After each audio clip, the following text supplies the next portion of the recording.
Just rock bottom, man. When the chips are down. You go up from here, I guess.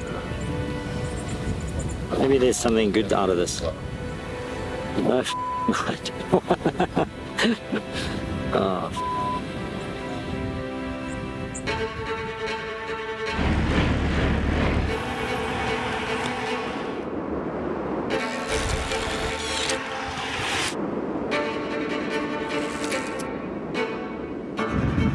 Cycle racing is, without doubt in my mind, the hardest sport in the world. If you can't hurt yourself beyond belief, you'll never succeed. I mean, my kids, I don't want them to be cyclists because I know it's coming.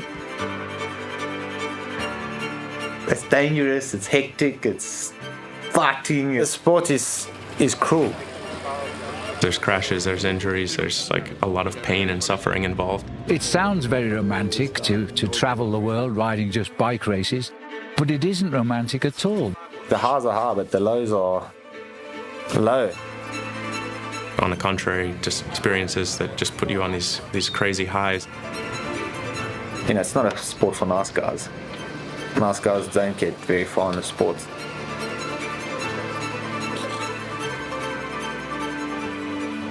There's a big gap between where cycling is in Africa and where world-class cycling is currently at in Europe. It's technique, it's weather, it's conditions, it's traditions, it's all kinds of things. There are many, many challenges that African cyclists and African teams face to compete in what is essentially Eurocentric sport. Cycling is very unforgiving. Ultimately, it comes down to, can you ride your bike fast or not? You just want to basically be able to put everyone on the start line on an equal footing and let the talent race itself out. And unfortunately, that means every rider who wants to make it on the world stage has to come to Europe.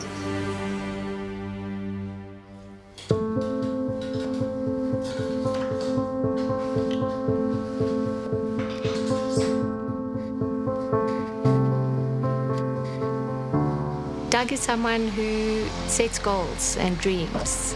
There have been so many times when people have said no to him and he said, I'll try another angle. You can put your faith in him. If he says he'll do something, he'll do it. When he got selected for the Atlanta Olympic Games, just opened his eyes to see that, you know, we can hold our own. We're a small country, but we can come and compete at this level. It is a fitting tribute to the first black South African to stand on the podium as Olympic champion. A fitting tribute to a man and a nation who have overcome so much. Realizing that Africa's produced the best endurance runners, and then like, why not cyclists? So that's, I guess, where the dream was born, to do something that had never been done before with a South African registered African team to go to the Tour de France.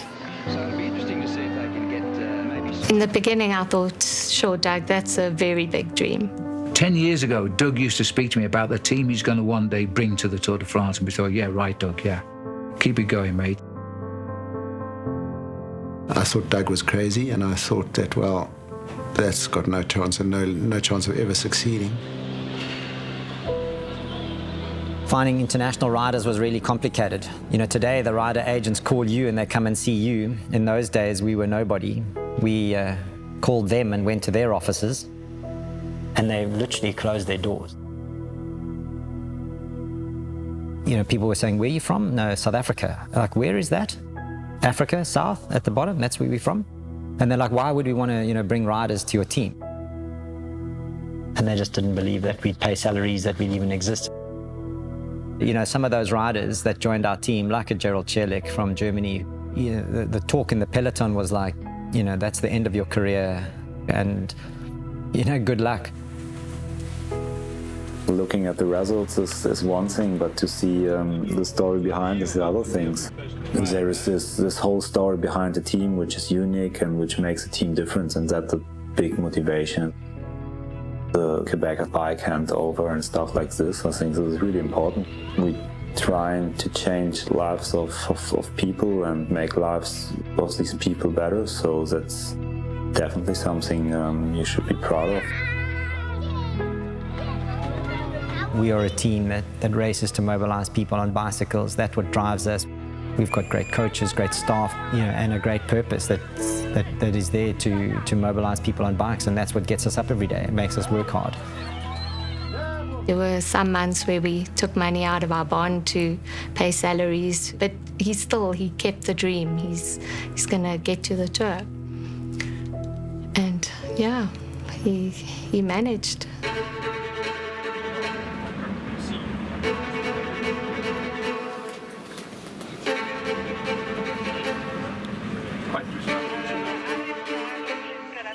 It's always difficult when you come as a new team into that arena, because guys, the World Tour teams feel like we belong here and then you guys are just the add-ons. And they've got a different mentality. They're like, I want to show these guys that I belong here. Today we do history! 3 times, hip hip hooray! Hip hip! Hooray! Hip hip! Hooray! Hip hip! Hooray! We're all a little nervous and excited at the same time.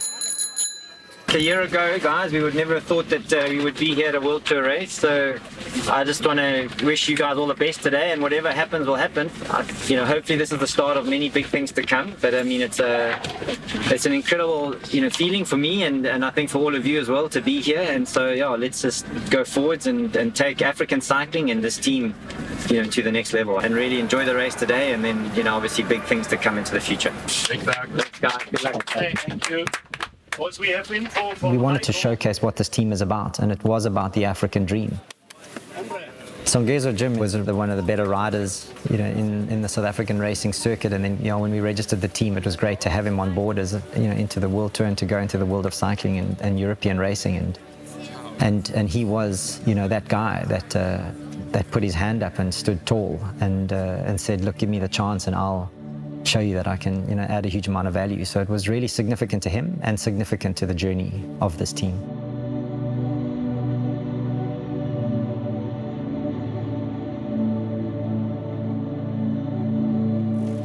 It was our first major World Tour race, so it was a pretty special moment, and it was a privilege just to be there. It was raining, and it was one of those European springs that were just ugly. And then 295 kilometers of hell awaited the team. The first monument of the season, and one that's been heavily interrupted by the weather so far this afternoon. Well, Gerald Ciolek is a sprinter by trade. He's with the relatively unknown MTN Qhubeka team. Keep your eyes on Gerald Ciolek. He will be very, very dangerous for the win here. And here comes the big dig. Here comes Gerald Ciolek of the MTN Qhubeka team. It's going to be Ciolek. I can't believe it. Ciolek's going to come through. Sagan kicks back. Oh, Ciolek takes it. Goes and wins the longest, hardest one-day classic in the world in the worst weather conditions that the race had ever seen. No doubt about who got the win, and that was Gerald Ciolek of the MTN Qhubeka team, already making a wonderful, wonderful impression, not just for German cycling, but also for African cycling, with the arrival onto the big stage of the MTN Qhubeka team. There's some teams that take 5 or 6 years in their growth before they win a monument. We did it in 3 months. And what a story. What a story. It was just the coming together of so many amazing things. And it just showed that we needed international riders, we needed experience. This is not a 100% African team. We needed to have those international riders to fast track us to success and to bring us on quickly. And the experience and the amount that Songezo learned that day in his support of Ciolek. But Africa had absolutely arrived in cycling.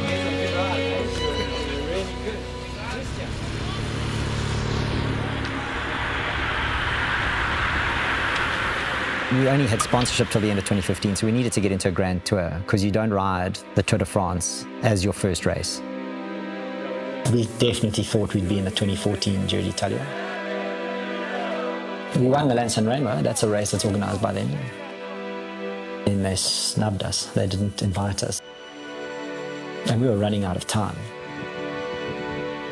You've got to still believe in the dream, and sometimes you don't believe in it anymore. And in my position, to keep people connected and believing in themselves, even when times are really tough, is a challenge. And then obviously selling that onto the partners to say that, we are moving forwards and we've got our shit together. The lobbying was hectic, and it was super tiring, because we were based out of South Africa. Other teams that were lobbying against us, they were in Europe. And so every day that we weren't there, or I wasn't there, I knew there were other people knocking on the same doors. Every day we had to go out there and fight for it. And we brought riders in from a continent that didn't exist in the sport before.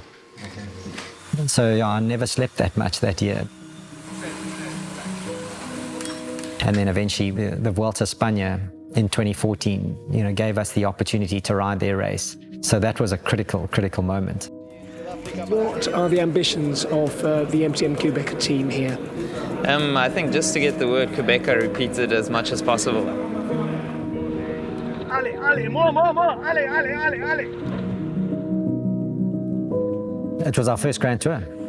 It'll stay with us forever. 21 days, 3,500 kilometers, back to back through the craziest weather, the hardest conditions. Then you just start to think like, wow, this is hectic.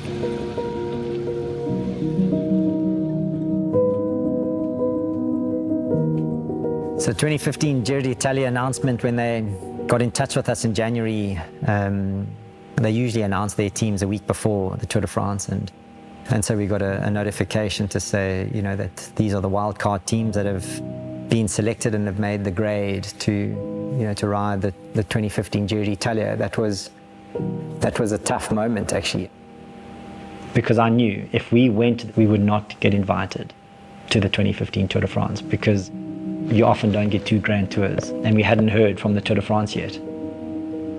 And we just decided to take a chance and turn it down. And no second division team turns down an invitation to a Grand Tour. But we knew, we were in our final year of sponsorship. We had to get into the Tour de France. It was our dream, it was our goal, it was the strategy from the beginning, which never changed. And so we took a massive risk. We would risk everything to get to the Tour.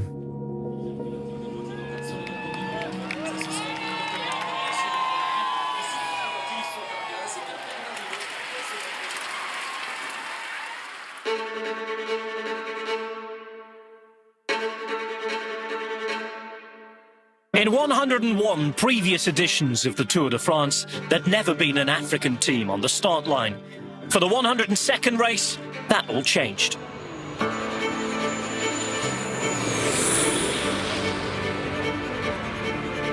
It was a fantastic moment being there and being a part of it, but ultimately we wanted to do significant things and show that we deserved to be there. So the door was open, and we had to keep it open.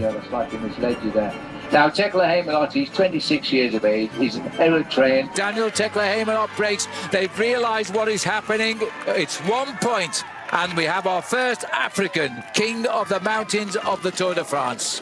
Huge moment for him. Sometimes you see dreams do come true in the Tour de France. We had such energy and such motivation and momentum that was going through the team. The amount of fans and Africans that came from all over Europe to come and see the team because it was all over the news and doing well. The Tour de France had never seen a fan base like that before. And I think it showed, that Africa needs to be in cycling.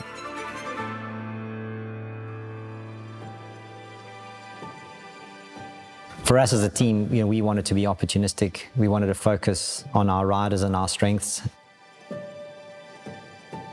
The color of Mandela Day is orange. It's the color of harmony. And so we did some unique things that day, changed the helmets, changed certain things to orange to represent that day and to give our riders a little bit of motivation.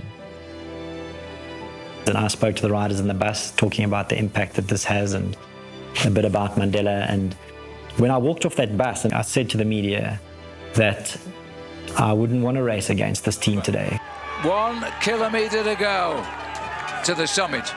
Steve Cummings was our best rider in terms of the terrain and his qualities, and so the whole team committed to him. Steve Cummings is riding back up into 3rd position. Tense moments here for 2 Frenchmen. They've now gone down this small section, and Steve Cummings has joined him, and he's going to jump them as he goes straight by. This will be an incredible result for MTN Qhubeka as they remember Nelson Mandela today. Well, I can't believe this, Phil. I was talking to Doug Ryder, the principal of MTN Qhubeka this morning, said the man who's going to go for the breakaway is Steve Cummings. Of course, there was just 3 of them left at in the final. And he was super smart by going through the corners better than anybody else and understanding his competition. Completely dropped, it would have been tail, and now Bardet is going to try and take it's magic. I mean, it's magic to win anyway, but when you've strategized and planned it with that individual, then you just think, wow, that's a big dream that just came true and anything is possible. And Steve Cummings has won the day for MTN Qhubeka on the day they celebrate their great icon, Nelson Mandela. I don't believe it!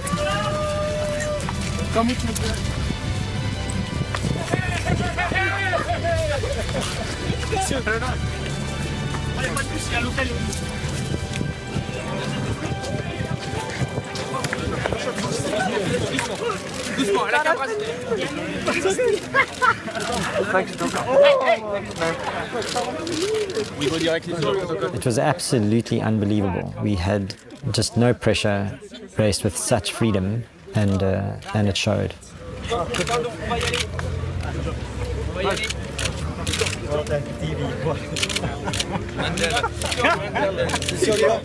I tell you what, Phil, you cannot write fairy tales like that. He came up at the very last moment to get onto the back, and that was a fantastic... After the Tour de France, I received 2 phone calls. One initially, and asking me if I was free to meet with Mark Cavendish. It was an incredible moment to have one of the best riders in the world want to meet you when literally 3 years before that we didn't really exist in cycling.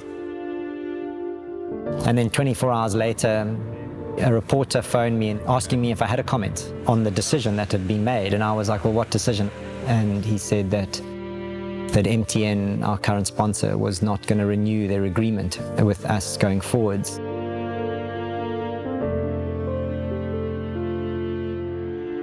Everything comes to an end, but it's just the way in which it was done. We had such success and we did something that had never been done before. And that was a real low moment. So I don't have a team next year at this point. After such a big build-up, the most amazing time, and dream come true, and then to nothing. 2 days after, like literally 2 days after the Tour de France. I phoned Mark Cavendish and I said to Mark, look, thanks for showing an interest in the team, but at this point in time, we don't have a sponsor for next year, and I would stay where you are. And his response was, Doug, I believe in this team. I believe in you. I've already told my team that I'm not going to be a part of them next year, so I'm with you. I'm sure you'll find a way. So then I was like, oh, like what now?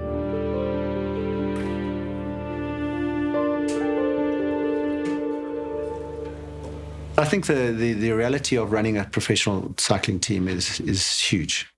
And the responsibility is massive as well. To be honest, I don't think we as a company realized what a crazy dream it was at the time. We might not have gone for it, to be honest. It's only when you start to get into it and you start to understand more and more about the sport, how competitive it is, how ruthless it is, how good these cyclists are, and how difficult it is to actually compete at this level as consistently as you need to compete. And only someone, I suppose, who had almost the audacity, the stubbornness of Doug, who would actually believe in the dream in the first place and then actually go and deliver on it. So I don't think we knew what we were getting ourselves into.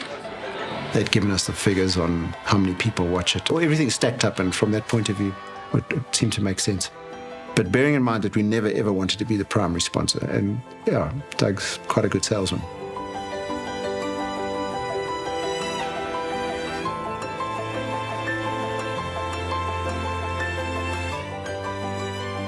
So the 2016 Tour de France, we went with a strategy of wanting to win stages.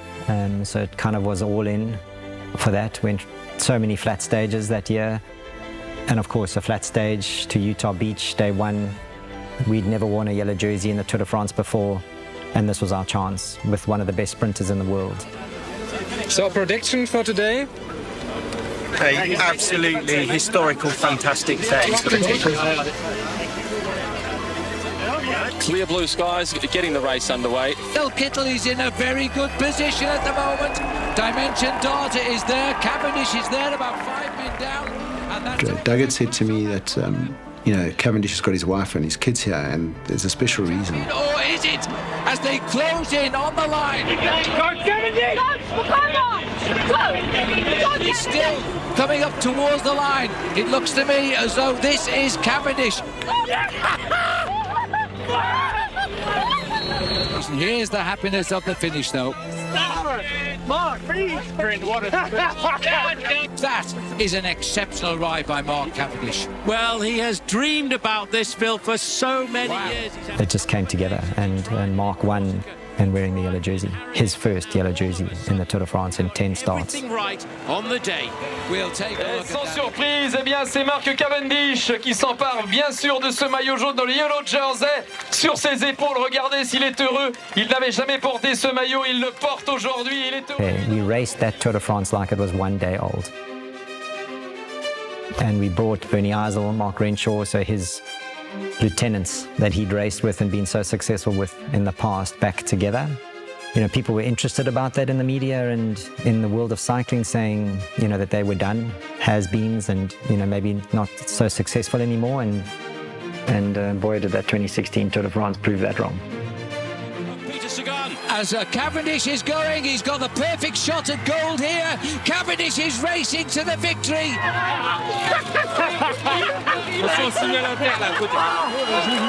With Kittel, can't get on turn here. It's going to be Cavendish all the way to the line. Or is it? Oh, he's come on to the line. Can you believe that? He has got his third stage win in this opening week of the Tour de France. The Manx missile. And then Steve won, you know, on a day that we'd planned for him too, and it just, everything was falling into place. Steve Cummings shakes his head. He's given yet another victory to the African team of Dimension Data, and it is their fourth win in 7 days. Yeah, I think they have to fly some emergency champagne. We run out of champagne, so they're going to have to send some more now.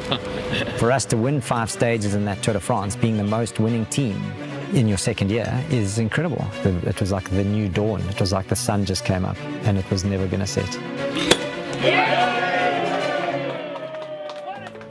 We raised so much interest for our purpose, the Qhubeka charity. It just was, you know, it just strengthened our message actually and got people to understand it around the world at a larger scale. It had a huge impact on us as a team, on African cycling, and ultimately on why we race. When it's only a story about an individual, it's quickly forgotten. But I think that when that individual is able to connect to something higher and greater, then I think that leaves a lasting impact that is the definition of greatness. Every year at our team building training camp, we go and sit in the community and we tell them that this is the community that you're impacting.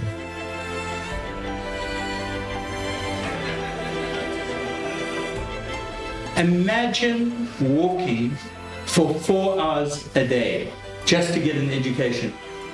So what the bike does is it cuts that 4 hours commute to 1 hour.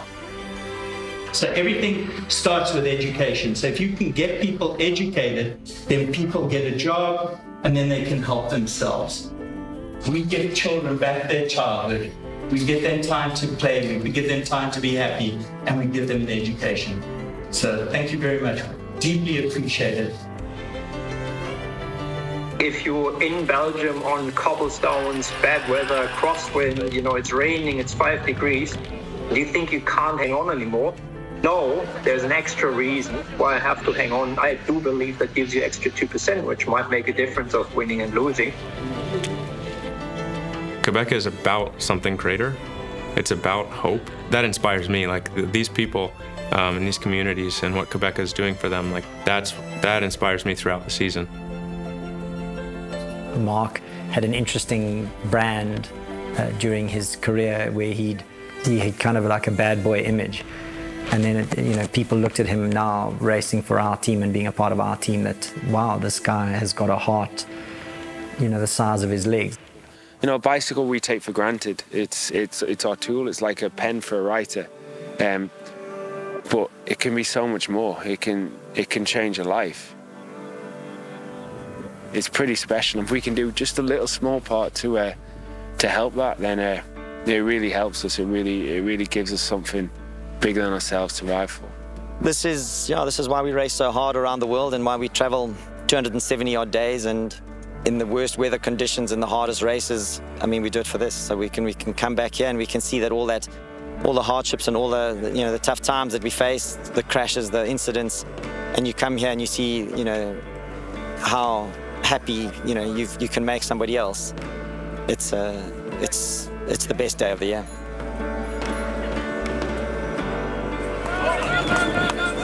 I think greatness has to include an aspect of connecting to a higher purpose. Our team has a tradition of victory saluting with the hand open for the 5-finger salute to Qhubeka, exposing the logo of Qhubeka, and I think that points to that higher purpose. So I think that's the start for many children, and they see this. The bike can open up a door for them. I think, sure, they see Africa's team riding, they see the Qhubeka sign on the jersey, and they probably start to associate themselves with a bit like that. And who knows? That's where you start seeing the potential getting unlocked.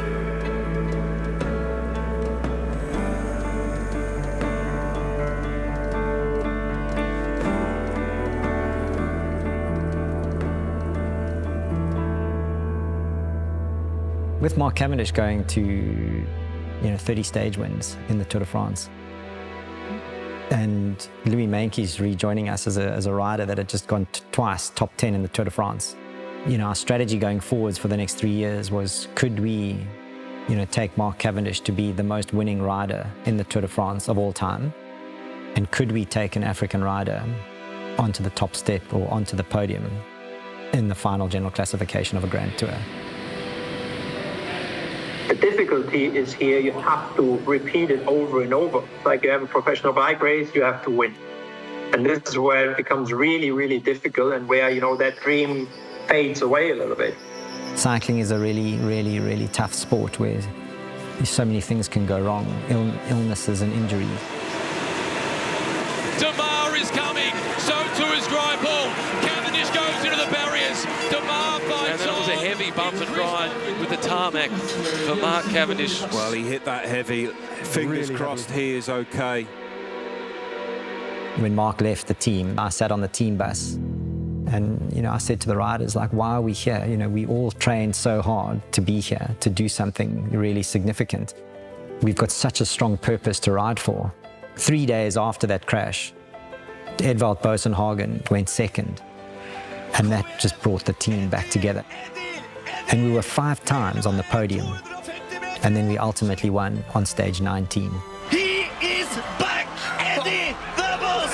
He's such a legend. It's a special team because it's a race for something else than just a podium. We also ride for Qhubeka. It is really inspiring to see the people that we helped, and it gives meaning for riding as well. Let's just look at this. This is where things start to get very nice. Essentially 3 arrowheads. You can just see move and pull their hands grow. There's several riders down behind, and it's going to take out anybody who's in a bad position. Oh, and it's Mark Cavendish. It's Mark Cavendish down at the back. Mark Cavendish there. Oh no! God. Oh no! That's dear. And that's horrible. Is something we do not need to see.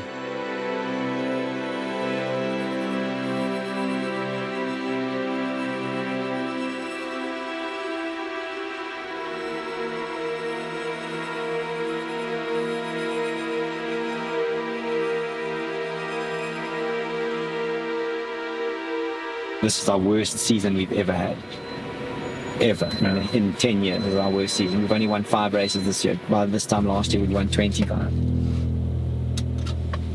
So yeah, we've really, at the moment, we're a sinking ship. So it's moving into plan B, or to the next step. Every organisation goes through it. Well, I'm dying at the moment. It goes there, and then it works its way out again. It has its great moment, it goes down, and then it sustains itself. Running a World Tour team is not a cheap exercise, and that's not a walk in the park. You have to provide the return of investment to your sponsor. So you need big name riders or riders that are going to succeed the whole time to bring that kind of courage. Our dreams were big, and we believed in people, and sometimes things didn't materialize.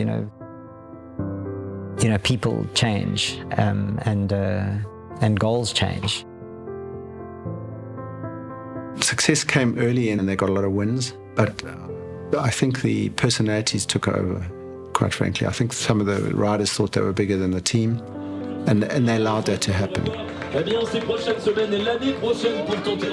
Going into the 2018 Tour de France, which was a really tough Tour de France, all in with with Mark Cavendish, where we left riders at home like Steve Cummings to go in 100% committed without falter on one strategy.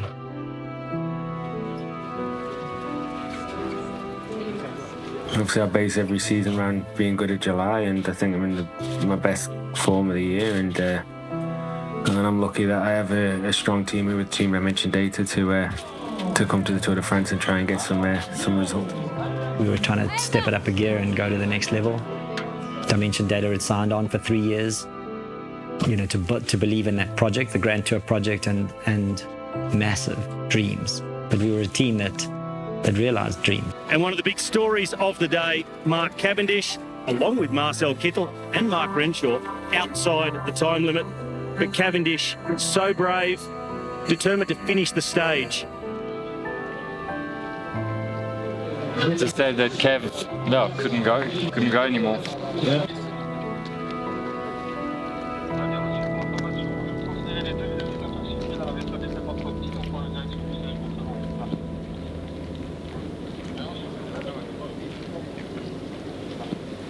Would you call this rock bottom? Yeah. I think so. You go up from here. The day that had defined us as a team and brought us into the world of cycling and into the Tour de France, and with such success, 3 years earlier, was a day that defined that year's tour for us in a completely opposite way. It was a pretty low point actually, and it was like just everything had come caving in. Everybody talks about how I lived my dream and I was a cyclist and now I run a professional cycling team. What more could you want? But with the pressures of, event organizers and sponsors and the World Tour rankings, you fight to survive and fight to stay relevant. And, we try to make the best decisions that we could during those times to try and stay, ahead of the game. But absolutely, there were times when when I would sit up at night thinking, could we have, if we'd done this differently, would we be further along on the journey? In reality, is a sponsor paying you 15 million euros for that story over and over and over? Or is it, sooner or later, the moment they say, yeah, but we expect you to be in the top 10 in the Tour de France. We expect you to be in podium at the one-day classics. And that, I think, is the difficult part here. And I think the outside expectations are the biggest threat for that dream. But yeah, it became a finger-pointing thing, which actually did kind of, hurt the culture, hurt the team. I think Doug was trying to get the best out of the riders. He was cajoling them on one side. He was fighting with the team directors on the other side. He had all kinds of pressures in terms of sponsors coming and going, Deloitte's pulling out, etc., and trying to get funds for the next year before us. And the success that it had in previous years was no longer there. And they had to start thinking differently. The tension you could feel in amongst the riders who desperately wanted to do well, but struggled. Well, at the end of the day, the riders on the bike and they suffer the most. And the supporting crew, of course, we're emotional with them and we all hope for something because it changes their lives. And you just hope so much and you try to deliver what they need to achieve then their goals.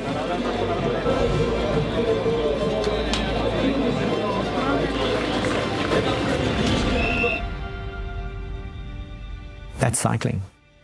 That's cycling. It's when it goes good, you must ride the wave, and when it doesn't, you have to pick yourself up every day.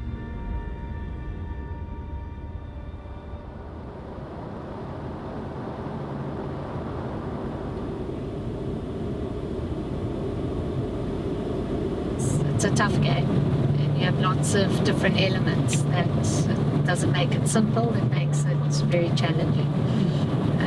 But I think whenever there's a challenge, Doug will rise to it, but it comes at a lot of sacrifice. It's hard. We get WhatsApps from our kids saying, "Don't worry, Dad, you'll get a stage win. You know how hard it is." So even they know what it means to be successful.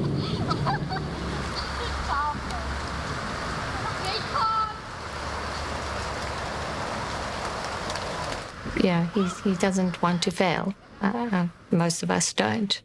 So he is hard on himself if something didn't go right. He will, he'll look to better it or improve it. Even when the chips are down, he'll still say, "I'm not giving up." I think it's hard to find people like that these days. When you work that hard, you deserve success, but that's not how the world thinks. Cycle racing uses the grandstands of the villages and the playing fields of the mountains. This is an open sport and it's a tough sport. There's no easy way of winning a bike race. When things weren't coming together, and I had to really, have a come back to reality moment about why we created this team and what we want to still achieve. And I've just learned that if you just trust in a process, if you keep your head up, if you don't quit, basically, eventually things turn around. It's been reinforced so many times, like just getting to a real low point and pushing through it. Coming into the final Grand Tour of 2018, we've had a real tough year, and then going into the Vuelta a España with a team of riders that were, so wanting to rescue our season and pulling it together. Stelnov and King, they are going to cat and mouse, no matter what. He's waited a long time for this. Now he's gone out to grab it for himself. King reigns supreme. King there, and the smile says it all. And look at the team. Don't you love that? It's a team effort. The Swan Ewes, they've had a tough season as well. In the grand scheme of things, a victory in a bike race is nothing compared to the big difference that we can make down there through the team. So I'm just incredibly grateful for the opportunity to represent such an incredible charity. When the riders feel it and they believe, that's why they're here, because it has substance and it has a purpose. It's just bringing it back to the why, why are we here? And that was beautiful. And then he goes and backs it up 5 days later and wins again in the most calculated, brilliant way of racing.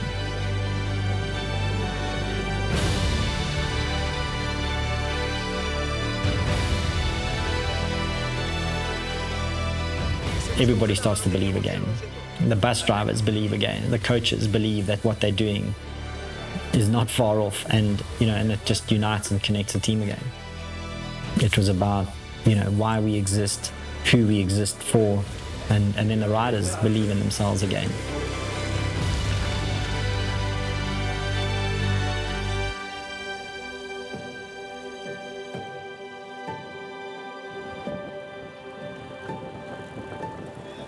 In these times, everybody's aiming for new records, everybody's aiming for more.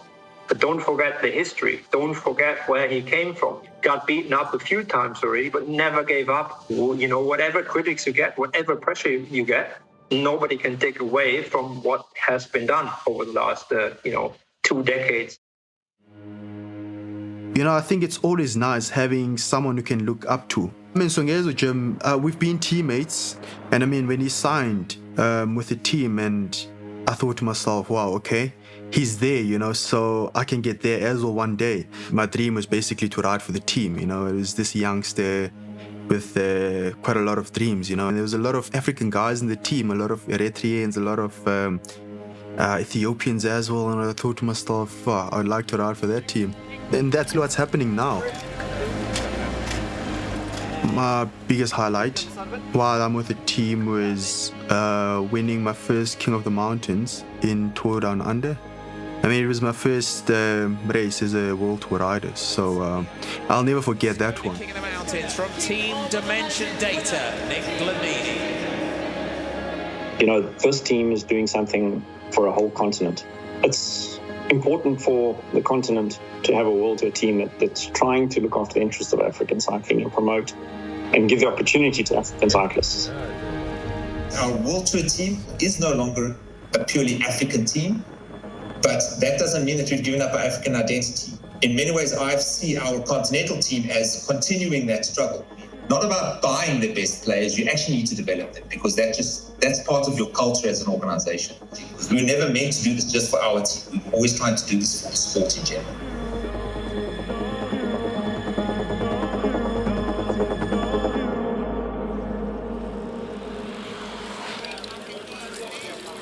We have to confront whatever comes at us. Yeah, I mean, there's days where you wonder how you're going to get out of bed, let alone climb on a bike and do a 200-kilometer stage in the Pyrenees. It's takes everything out of you, drains you physically, mentally, emotionally. I mean, the toughest grown men in the world, literally in tears. But I think the drama is what makes it beautiful. Doug, you're here at the Tour de France without the rider who has been your kind of emblematic figure in the last couple of years, Mark Cavendish. He said that he was flying in training. He thinks he should have been picked. Why wasn't he picked? Well, look, I mean, it is sad that Mark isn't here. He is an icon of this race. It was a team decision from our high-performance team. There was difference of opinions. But when you add that, all of those opinions together and the route that was presented, the team felt we selected the best. We were at the bottom of the World Tour rankings, and so, that was a real tough time, tough for our partners, tough for our strategy, but it was absolutely necessary, and because we couldn't continue, on that, in that way.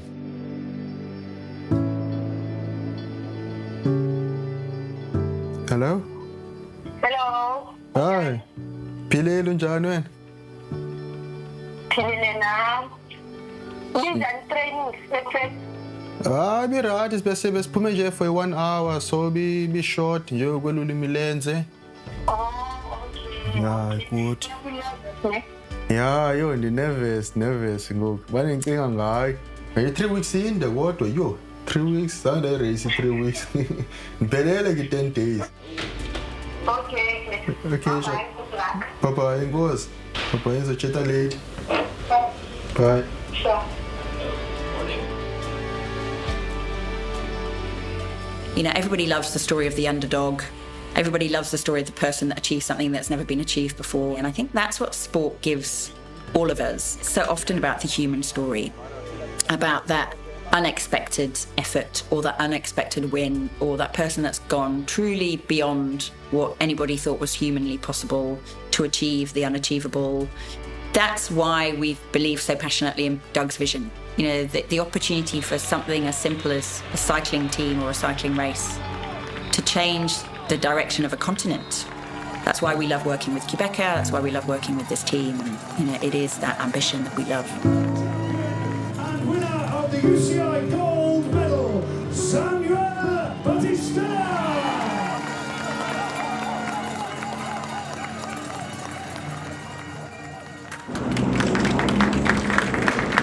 It's a privilege to have our team being partnered with NTT, who obviously hold performance and innovation in high regard. And we look forward to representing NTT Pro Cycling and NTT as an organization as we embark on a very interesting 2020 cycling season.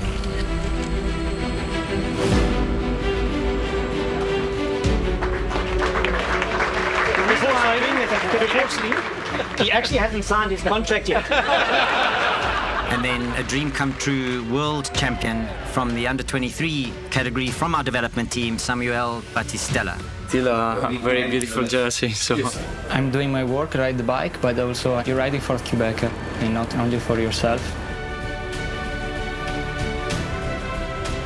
We are building on something has been growing for years now. Rollout time, stage 5 of the Santos Tour Down Under. Building on what was, and then beginning of building something that's going to be great. You can call it new beginning, or whatever you want to call it, really doesn't matter. I want to see you all move towards the front. Come on. Now you move forward. to be a special one. This is Nizzolo, I think, coming up towards the line, and this will be a big victory if it is, because he gets to the line, and that is a huge result for Team NTT. That is Nizzolo. He led across from Consoni. Great job.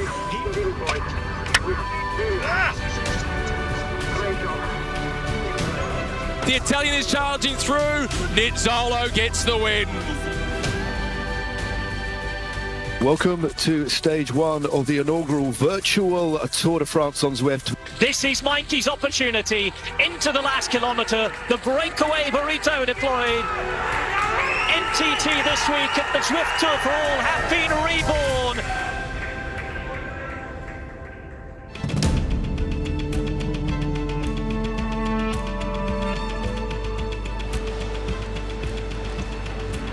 What Doug has been building up for over years, I mean, it has been an African team, and especially a South African team. We're not going to take that away because I think that's very important. There's a lot of culture in this, and we're gonna keep this and protect this. Doug is a huge heart for cycling, and I think when he started this project for many years ago, you know, I'm pretty sure he didn't realize what and where it would end. Knowing Doug, as we kind of continue to reach those goals and ambitions that he sets himself, he'll just kind of create the next one. He's not the type of guy that's going to sort of say, okay, tick the box, I've done it. Taking a team to the Tour de France, an African team to the Tour de France, for sure is a milestone, and for sure it's a great achievement. But in many ways, we still like to see African success. When we started, we wanted to get to the Tour de France. It was a dream just to be on the start line and just to be invited. And now, you know, what is the evolution of that? I mean, it is to stand tall in the greatest race. And that would be amazing to hear, you know, the South African national anthem being played on the Champs-Élysées.